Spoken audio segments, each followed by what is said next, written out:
ओवैसी साहब जहां मुस्लिम सीटें देखते हैं वहीं पे चुनाव लड़ते हैं। साहब ने भाजपा के छोटा रिचार्ज हैं, कांग्रेस के रैली निकलना, भीड़ होना, रोड पे हाय हुल्ला करने से कभी चुनाव नहीं जीता जाते। दिल्ली में तो जीरो अंडा है ही उनका। कांग्रेस के भी ये जो एमएलए हमने जिनका समर्थन लिया था वो काम नहीं करने दे रहे थे, जिनका मैं नाम नहीं लेना चाहूँगा क्योंकि वो इस लायक है ही नहीं कि उनका नाम लिया जाए। और मेरी जिम्मेदारी बनती थी कि मैं वहाँ पर रहूँ और जो जिस तरह से इंक्रोचमेंट के नाम पर एमसीडी ने दिल्ली भाजपा की एमसीडी ने हमारे यहाँ जामिया नगर में जो प्रोग्राम लगाए थे, हमारी जिम्मेदारी बनती है कि अगर एमसीडी को गलत काम करना ही है तो उसे रोकें। और वो स्टंट का क्या मतलब, क्या मीडिया पे बात करने की? ये तो भाजपा ने प्लांट की थी मीडिया को, इतने बड़े स्केल पे मीडिया वहाँ पे आई थी क्योंकि इससे पहले इंक्रोचमेंट हमेशा दिल्ली के अंदर होते हैं और होते हैं। इंक्रोचमेंट का एक रेगुलर उसका काम है, लेकिन जो रोड नंबर 13A पे किया गया था वो सिर्फ और सिर्फ शाहीन बाग को बदनाम करने के लिए किया जा रहा था। इसीलिए हमने वहाँ पर उसका विरोध किया था और वहाँ पे हम जनता के लिए गए थे। इसमें स्टंट का क्या मतलब है? देखिए, आम आदमी पार्टी ने काम पे भरोसा किया, जनता ने काम पे भरोसा किया आम आदमी पार्टी ने, और प्रचंड बहुमत से 2 बार लगातार सरकार बनी है। एक बार 49 दिन की सरकार रही थी, लेकिन जब उसमें 49 दिन में 8 सीटें कांग्रेस की थी तो हमारे माननीय मुख्यमंत्री जी ने इस्तीफा इसीलिए दिया था कि कांग्रेस वाले काम नहीं करने दे रहे थे। क्योंकि सरकार आई थी, एक वादा करके आई थी माननीय मुख्यमंत्री अरविंद केजरीवाल जी, 49 दिन सरकार चलाई, 28 एमएलए हमारे थे, कांग्रेस का जब पहला समर्थन था तो उस दिन 49 दिन की सरकार को मुख्यमंत्री के पद से इस्तीफा दे दिया और जनता से कहा कि भाई ये जो एमएलए हमने जिनका समर्थन लिया था वो काम नहीं करने दे रहे थे। उसमें एक साहब हमारे यहाँ के भी थे जिनका मैं नाम नहीं लेना चाहूँगा क्योंकि वो इस लायक है ही नहीं कि उनका नाम लिया जाए। और दूसरी चीज़, क्योंकि वो भाजपा में उस टाइम भाजपा से सरकार बनाने जा रहे थे, भाजपा के साथ मिलकर सरकार बनाने जा रहे थे। केजरीवाल गारंटी के साथ आया था, जो वादे जनता से किए थे उसके 70 में से 67 सीट आम आदमी पार्टी को जनता ने दी।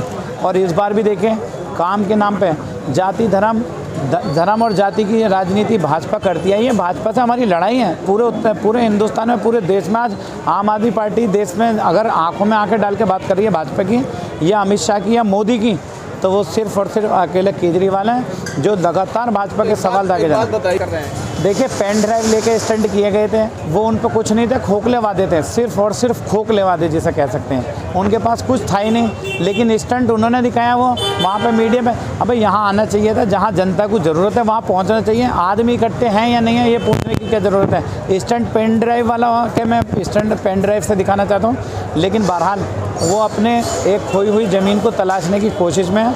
मगर पूरी देश की जनता ने अब ये मूड बना लिया। पूरे देश की बात कर रहा हूँ मैं यहाँ की नहीं बात कर रहा। दिल्ली में तो जीरो अंडा है ही उनका, कांग्रेस का, लेकिन पूरी देश की जनता ने कांग्रेस को नकार दिया है और अब आम आदमी पार्टी का विस्तार हो रहा है। पंजाब में हमारी सरकार आई, हिमाचल में हम लड़ रहे हैं, गुजरात में हम उससे ऊपर आ रहे हैं। कांग्रेस अपने अस्तित्व को तलाश रही है, अपनी ज़मीन को तलाश रही है।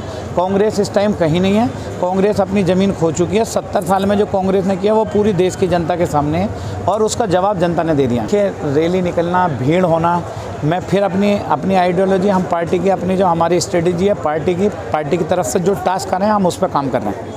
हमारी पार्टी ये कहती है कि रोड पे हाय हुल्ला करने से कभी चुनाव नहीं जीता जाते, हवा में कभी चुनाव नहीं जीते जाते, और ये हमारी पार्टी ने करके दिखाया। दिल्ली में हो चाहे पंजाब के अंदर हो, हमारे जो कैंपेन है, कैंपेन की जो स्ट्रेटजी है जो पार्टी ने दिया, हम उस पर काम कर रहे हैं। और हवा में आए, बाइकों पर रैली करके चले गए, रोल धूल मचा के चले गए, उससे जनता को कुछ नहीं मिला। वैसी फैक्टर कितना खतरनाक हो सकता है? देखिए, ओखला में नहीं, पूरी दिल्ली के अंदर आम आदमी पार्टी की आंधी चलने वाली है। ये भाजपा बहुत अच्छी तरीके से जानती है, कोई किसी भी आंधी के पीछे नहीं है।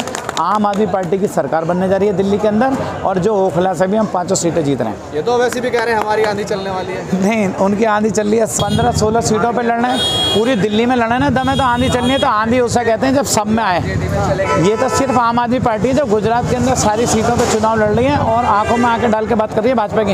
हमारी लड़ाई भाजपा से है। भाजपा के 15 साल का सियासत तोड़ने जा रही है आम आदमी पार्टी दिल्ली के अंदर। देखिए, चुनाव में रंग उठता बैठता ये चलता रहता, चुनाव का माहौल है, रोज़ सरगर्मियाँ बढ़ेंगी। आज उसकी रैली है, लेकिन पूरी दिल्ली की जनता, ये चुनाव नहीं बदल रहा। आप आज नहीं, सर्वे करा लीजिए, कांग्रेस ख़त्म है बिल्कुल, भाजपा का और आम आदमी पार्टी का चुनाव है। भाजपा के 15 साल का, पहले कांग्रेस के 15 साल का सिंहासन सिर्फ वो माननीय मुख्यमंत्री अरविंद केजरीवाल ही ने शीला दीक्षित को कह के हराया था, चैलेंज किया था, चैलेंज, और मुख्यमंत्री शीला दीक्षित के सामने चुनाव लड़े थे। और उन्हें हराया 28 जब एमएलए आए थे तो उसमें मुख्यमंत्री अरविंद केजरीवाल भी जीते थे नई दिल्ली की सीट, चैलेंज किया था। माहौल बदल भी सकता है। देखिए ओवैसी साहब पहले भी आए थे, ओवैसी साहब ने भाजपा के हमेशा भाजपा के छोटे रिचार्ज हैं, उन्होंने तमाम सीटें वहाँ पे हरवा दी बिहार के अंदर, और बिहार के अंदर हरवा दी। जहाँ मुस्लिम सीटें देखते हैं वहीं पे चुनाव लड़ते हैं। मैं कहता हूँ अगर पार्टी बड़ी होनी चाहिए, विस्तार बड़ा होना चाहिए, सब सीटों पे चुनाव लड़ाओ। जाति धर्म पे कुछ राजनीति होती है क्या? हिंदू मुस्लिम पे राजनीति करने वाले कभी ज़िंदगी में कामयाबी नहीं हो सकते, ना देश की गद्दी पे जा सकते। देखिए काम किया है, जनता परिवार है हमारा, और बड़ों से माफ़ी मांगने का कोई किसी भी तरह के गुरेज नहीं है, समझ ही लीजिए। और दूसरा 100% वादे कोई दुनिया का आदमी नहीं कर सकता।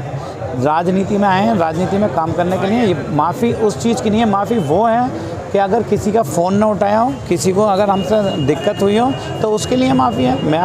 मैं परिवार है मेरा पूरा ओखला, मैं उसके लिए माफ़ी मांगने के लिए तैयार हूँ। अगर मुझसे गलती हुई है, भाई कभी फ़ोन नहीं उठाया है, कोई प्रॉब्लम हुई, किसी की कंप्लेंट नहीं हुई है, एक दिन लेट हुई है, उसके लिए माफ़ी मांग रहा हूँ। लेकिन काम हमने किया है, जिसने भी हमें फ़ोन किया हमने उसका पूरे उम्मीद से पूरे दमखम के साथ काम किया है।